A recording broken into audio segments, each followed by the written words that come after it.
আচ্ছা ভাই, আপনি কি প্রথম থেকে এখানে ছিলেন? না ভাই, আমি আসলাম মাত্র, কিন্তু আমি অনলাইনে কালকে দেখছি রাতে যে জায়গায় কি কি হয়েছে আর কি। এখানে এই ঘটনাটা কি মূলত? এই জায়গায় আমি যতটুকু জানি, আমি অনলাইনে যতটুকু দেখছি, এটার মধ্যে হচ্ছে যে এখানে নাকি একটা রিক্সাওয়ালারের সিকিউরিটি গার্ডটা সবাই মিলে মারছে। তো এই যে মানুষজন বলতেছে সে নাকি মারা গেছে, আর কেউ বলতেছে যে মারা যায় নাই।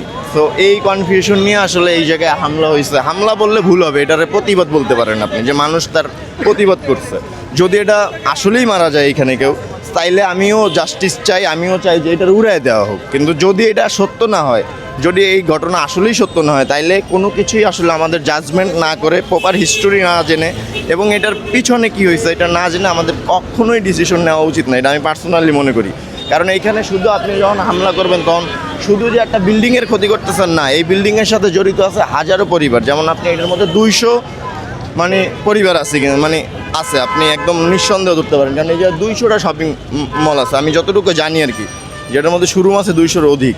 সো আপনি যদি এটার মধ্যে 20 টাকার পেট্রোল খরচ করেন, এটা আগুন ধরে যাবে, এটা পুরো ছারখার হয়ে যাবে। সাথে সাথে 200 পরিবারের, আপনি চাইলে 200 পরিবার কিন্তু শেষ করে দিতে পারতেছেন, 1 সেকেন্ড টাইম লাগবে, 20 টাকার পেট্রোল লাগবে।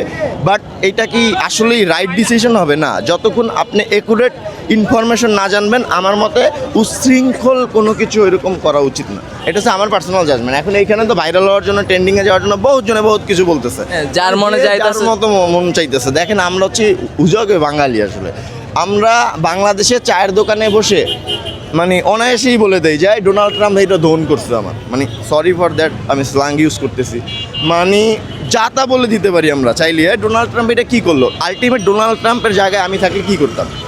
ও তো আমার চাইতে একটু হলেও বুদ্ধি বেশি রাখে। আমরা যারা আমরা যারা চায়ের দোকানে বসে গসিপ করি, এদের থেকে তো ও ব্রেন বেশি রাখে। সো আমি ওরে নিয়ে কিন্তু অনায়াসে গসিপ করে ফেলি, তাই না?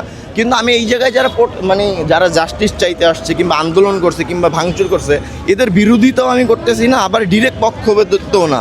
আমার কথা হচ্ছে যেটা একুরেট আগে হ্যাঁ, আপনারে আমি যদি বলি, এখন বাংলাদেশের অবস্থা এমন হয়েছে, অনেক হলুদ সাংবাদিকে ভরা, এবং সবারই ইন্টেনশন হচ্ছে যে আমি যদি মধুর মতো বলেও ভাইরাল হয়ে যেতে পারি, সো এটা আমার অনেক কাজে দিবে। তো মানুষ আসলে ফেস ভ্যালুর পিছনে দৌড়াইতে দৌড়াইতে ভুলেই গেছে যে আসলে সত্য কোনটা, এই জাজমেন্ট করার সময় নাই।